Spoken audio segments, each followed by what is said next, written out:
দেশে রমজান মাসের আরো খবরাখবর নিয়ে লেবানন থেকে আমাদের সাথে যুক্ত হচ্ছেন সেখান থেকে সহকর্মী মিলন খান। মিলন, আমরা জানি যে দেশটিতে রমজানকে জাতীয় উৎসব হিসেবে বিবেচনা করা হয়ে থাকে এবং মুসলিম ও অমুসলিমরা একসাথে রমজান উদযাপন করে থাকেন, কিন্তু এবারের সময়টা অবশ্যই ভিন্ন, কারণ যুদ্ধ পরবর্তী সময়। তো যুদ্ধ পরবর্তী এই সময় প্রবাসী বাংলাদেশিরা কিভাবে মাসটি উদযাপন করছেন আমাদের জানাবেন। পাশাপাশি আপনার রিপোর্টে আমরা দেখছিলাম যে দ্রব্যমূল্যের ঊর্ধ্বগতির কারণে এবার অনেকটাই ফিকে রমজান, তো সেই বিষয়টি নিয়েও একটু বিস্তারিত জানাবেন আমাদের।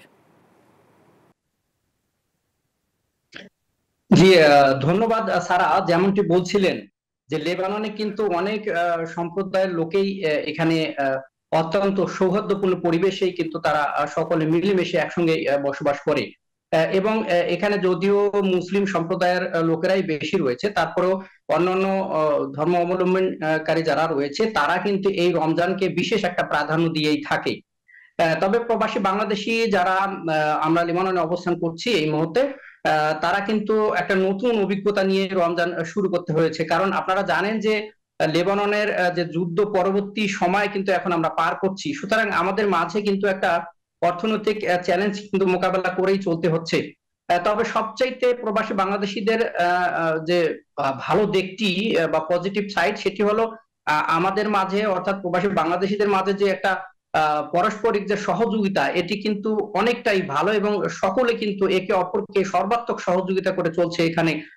এবং পাশাপাশি দেখতে পাচ্ছি যে আমরা লেবাননে যারা অবস্থান করছি প্রবাসী বাংলাদেশিরা বিশেষ করে আহ সকলেই কিন্তু একটা যখন তারাবির নামাজ পড়া হচ্ছে তখন যে যে সমস্ত এলাকায় মসজিদের সংখ্যা খুব কম, সেখানে কিন্তু প্রবাসী বাংলাদেশিরা পাশাপাশি প্রবাসীদের সাথে করে নিয়ে গ্রুপ আকারে তারা কিন্তু তারাবির নামাজ পড়ছে।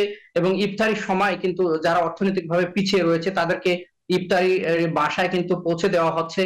এবং এছাড়াও বিভিন্ন ভাবে প্রবাসীদের কিন্তু পরস্পরকে তারা সহযোগিতা করে এই সিএম সাধনার মাসটিকে কিন্তু তারা পূর্ণ করছে।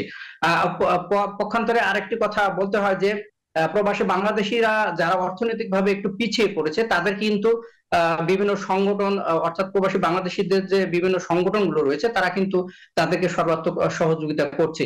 সব মিলিয়ে লেবাননে যে সিয়াম সাধনার মাসটি পূর্ণ করছে প্রবাসী বাংলাদেশিরা, অত্যন্ত আমেজপূর্ণ না হলেও সর্বাত্মক সহযোগিতার মাধ্যমে সৌহার্দ্যপূর্ণ পরিবেশের মাধ্যমে সিয়াম সাধনা করে চলছে প্রবাসী বাংলাদেশিরা। তারা এই ছিল আমার হাতে লেবানন থেকে সর্বশেষ তথ্য। মিলন, আপনাকে ধন্যবাদ। দর্শক, লেবানন থেকে যুক্ত হয়েছিলেন সহকর্মী মিলন খান।